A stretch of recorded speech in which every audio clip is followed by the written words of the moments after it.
Sige, simulan na natin. Target natin sina Poulet Bressé, Chicken Street at KFC. Sa France, manok ang pinakamalakas na sandata ng fast food. Mas mura kaysa baka, mas malusog at bagay sa karamihan ng dieta. Simula 2022 na ungusan ng pritong manok ang pizza bilang pinakamadalas orderin sa France. Pagdating sa pritong manok, nangingibabaw ang KFC. 32,000 restaurant sa 100 at 45 bansa reseta na halos isang siglo na at tatak na kilala mula Tokyo hanggang Lagos. Sa madaling sabi, tamang produkto at panahon ng KFC ayon sa takbo ng panahon. Pero sa France, maliit pa rin ang pandaigdigang hari ng manok. Noong 2024 kumita ang McDonald's ng 6.1 bilyong euro sa bansa ng gastronomiya habang 885 milyon lang ang KFC, 7 beses na mas mababa. Pero paano nga ba nananatiling maliit ang isang brand na may lahat ng kailangan para magtagumpay sa isang bansa lang? Ang sagot ay nasa isang konsepto na kakaunti lang ang nakakaalam at pinag-aaralan ng mga eksperto sa estratehiya ng negosyo, ang tinatawag na strategic window. Konsepto rin ito kung bakit may malalaking kumpanyang nabibigo sa di inaasahang lugar. Tatalakayin natin ito sa video.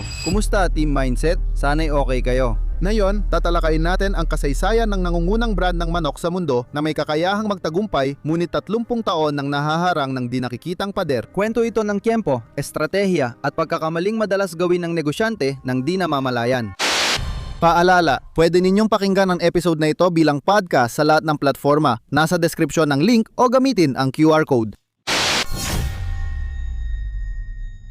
Nagsisimula ang ating kwento noong dekada 50 sa Kentucky. Isang lalaki, si Colonel Armand Sanders, ang bumuo ng isang recipe ng pritong manok na may 11 klase ng herbs at spices. Mabilis ang tagumpay ng KFC at sa ilang dekada, naging pandaigdigang imperyo ito. Habang lumalaki, ilang beses din nagpalit ng may-ari ang kumpanya. Noong 1986 binili ito ng PepsiCo, isang higanteng kumpanya sa industriya ng pagkain, sa halagang $840 milyong. Nang makuha ang KFC, naging pinakamalaking food group sa mundo ang PepsiCo na may Pizza Hut at Taco Bell. Dahil sa tagumpay sa ibang bansa, sinimula ng KFC ang pagpasok sa France at binuksan ang unang restaurant noong 1991 sa Carrefour Mall, Villiers-en-Bière, Seine-et-Marne. Pandaigdigang higante, recipe na isang siglo na at malalaking resources. Ngunit agad, may problemang hindi inaasahan ng KFC. May nauna na. Ang kwento ng McDonald's sa France ay mahalaga dahil muling isinulat ito. Sinasabi ng McDo na unang nagbukas sila sa Strasbourg noong 1970 at 70. Pero hindi ito totoo. Ang pinakaunang restaurant ng McDo ay nagbukas noong 1972 sa Créteil dahil sa isang negosyanteng Pranses, si Raymond Dayan. Binigyan ng McDo ng magandang prangkisa si Dayan dahil di sila kumbinsidong papatok ang hamburger dito. Pero sobra siyang nagtagumpay. Pagtapos ng dekada 70, may 14 siyang kumikitang restaurant. Inalok siya ng McDo pero tumanggi. Kaya inalis ng kumpanya ang karapatan niya sa tatak at nagbukas ng sariling restaurant sa Strasbourg noong 1970.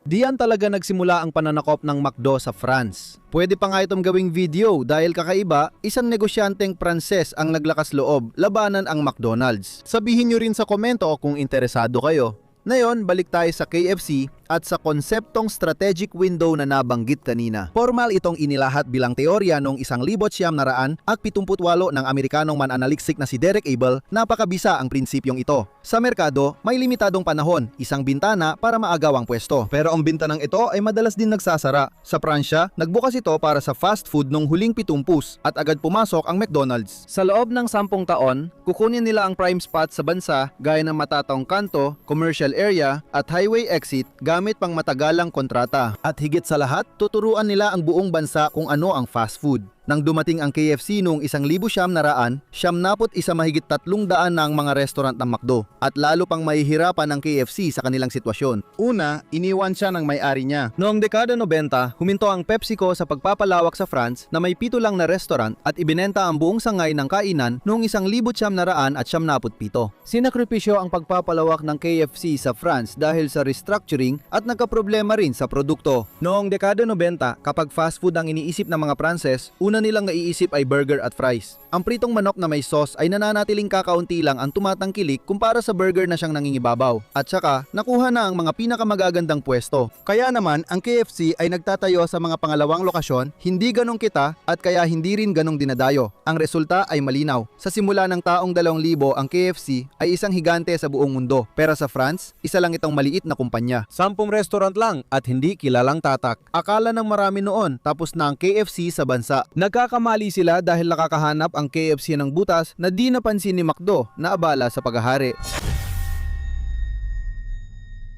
Noong mga unang taon ng 2000 nang makuha ng Yum Brands ang KFC, muli nilang pinalago ang negosyo. Napansin ng grupo ang isang mahalagang aral na dapat ding makita ng ibang negosyante laban sa kanilang gulayat. Ang pakikipagsabayan kay McDonald's ay parang pagpapakamatay dahil hawak na nila ang mga pwesto, kilala na sila at sila agad ang naiisip ng mga Pranses. Kaya nagiba ng taktika ang KFC at tinarget ang mga hindi napapansin ng McDo. Una rito ang heograpiya. Nasa mga gilid ng lungsod ang mga pwesto ng McDo. Tintarget ng KFC ang mga sentro ng masisikip na lungsod at mga kapitbahay ang pangmasa kung saan malakas ang demand. Ang pangalawang hindi napapansin ay ang mga customer. Tinututok ng KFC ang kanilang serbisyo sa isang partikular na uri ng customer. Mga batang urban at multicultural na customer na nakaka-relate sa streetwear at pop na imahe ng KFC. Naging cool na brand ang KFC at ipinahiram pa ni Karl Lagerfeld ang kanyang imahe rito. Ang pangatlong mahalaga ay ang produkto. KFC ang hari sa burger at baka, pero sa manok, hindi nakuha ng McDo ang dominance. KFC pa rin ang number 1 sa manok sa buong mundo. Sa loob ng maraming taon, naging sagabal ang posisyon nilang nakatutok sa manok. Pero nagbabago ang mundo at ngayon, parang nakaupo na ang KFC sa isang minahan ng ginto. Mas mura ang manok kaysa baka kaya, mas pinipili ito ng tao, mas malusog, apma sa halos lahat ng dieta at hindi gaanong nakakasama sa kalikasan. Noon, maling produkto sa maling panahon ang KFC. Pero ngayon, tama na ang produkto at panahon. Simula huling bahagi ng mga taong 2,000, lalo pa nilang pinalakas ang kanilang galaw. Sa loob ng 10 taon, 122%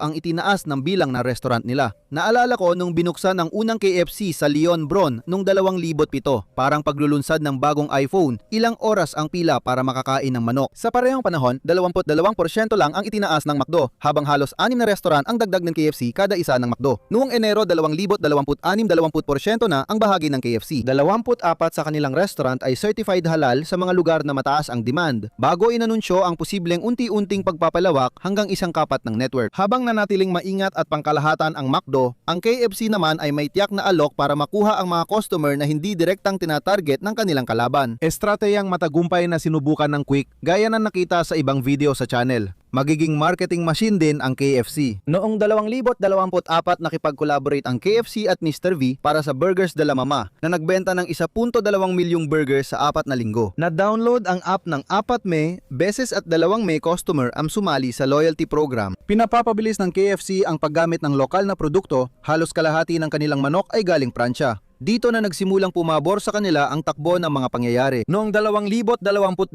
nanguna na ang pritong manok kaysa pizza bilang madalas i-order na fast food sa Pransya. At ito na ang paangat na karibal na mahigpit na binabantayan ni McDo. Mahalaga ang kanilang pagbawi. Baka nagtatanong kayo, kung nahanap na ng KFC ang tamang produkto at diskarte, bakit malayo pa rin sila kay McDo? Simple lang ang sagot.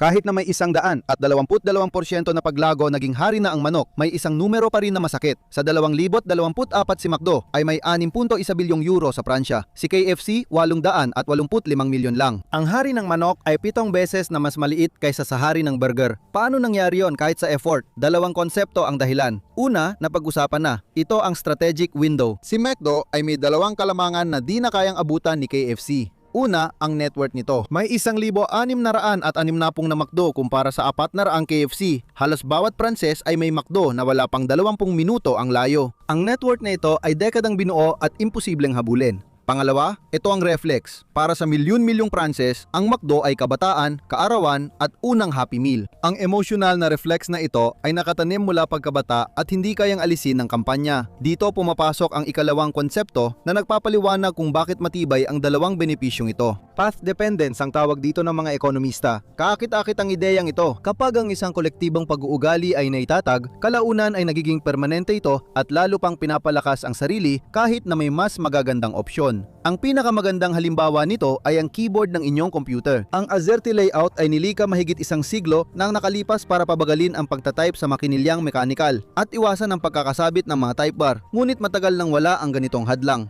Pero hanggang ngayon, AZERTY pa rin ang gamit nyo sa pag-type. Hindi ito ang pinakamagandang sistema, pero lahat sanay na mag-type dito at walang gustong mag-effort magbago. Ganyan din ang MacDo sa Pransya. Milyon-milyong Pranses ang bumuo ng kanilang mga nakasanayan sa paligid ng MacDo mula pagkabata. Nakatakda na ang landas. Kahit may pinakamagandang manok sa mundo ang KFC, hindi siya kalaban kundi nakasanayan na ng bansa.